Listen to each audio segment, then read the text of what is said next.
यार वो कहते हैं ना कि शनिवार का दिन रविवार से बेहतर होता है, तो बिल्कुल सही कहते हैं। नमस्कार, राम राम, सत श्री अकाल। मेरा दिन स्टार्ट हो गया और मैं पी रही हूँ घी वाला पानी, जो कि मैं आपको बताती हूँ कि मैं घी डाल के सुबह सुबह पानी पीती हूँ, जो कि बहुत ज़्यादा अच्छा होता है आपके गट के लिए भी, आप हाइड्रेट रखता है आपको अंदर से। तो बस अब बहुत ज़्यादा सुस्ती आ रही थी क्योंकि मैं लेट भी उठी थी, संडे को बताया थोड़ी सी लेट सभी हो जाते हैं, और सुबह मैं वॉक पे भी नहीं जाती हूँ संडे को।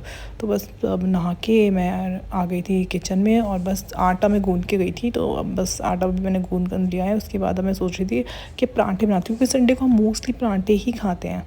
तो मैंने प्याज के परांठे सोचे थे कि बनाएंगे, क्योंकि आलू खाने का बिल्कुल मन नहीं कर रहा था।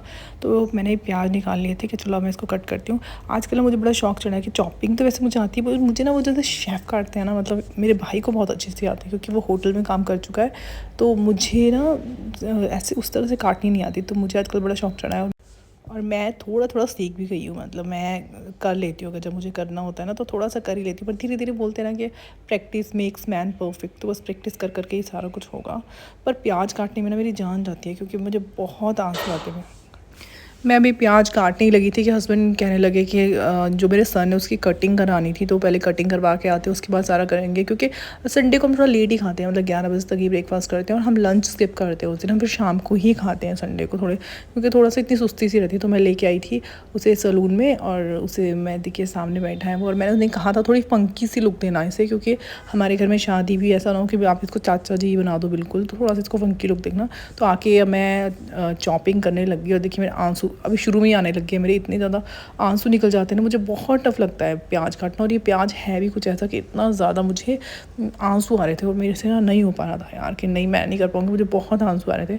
तो फाइनली मैंने चॉपर लिया, और चॉपर से ही सबको सारा सारा उसे काट लिया। चॉपर से ये होता है कि आप चॉपर से काटते हो ना तो बहुत ज़्यादा पानी छोड़ देता है, और फिर परांठे बनाने बहुत मुश्किल हो जाते हैं। और ये देखिए मेरे हस्बैंड मेरी हेल्प कर रहे हैं।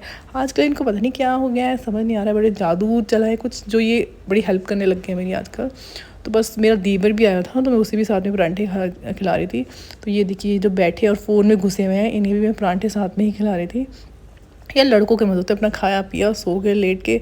इसके बाद मैंने इनको देने के बाद फिर फाइनली मैं बैठी, क्योंकि गर्मी में ना ज़्यादा थकावट भी हो जाती है। बस मैंने भी अपने 2 परांठे अपने को बनाए, और मैंने दही के साथ और चटनी के साथ वो खा लिए थे। बस उसके बाद जो थोड़े बहुत जो बर्तन लास्ट में बच जाते हैं, उसे मैंने फिर वॉश कर लिया था। वैसे तो मेरी हेल्प हस्बैंड ने काफ़ी करी थी, काफ़ी बर्तन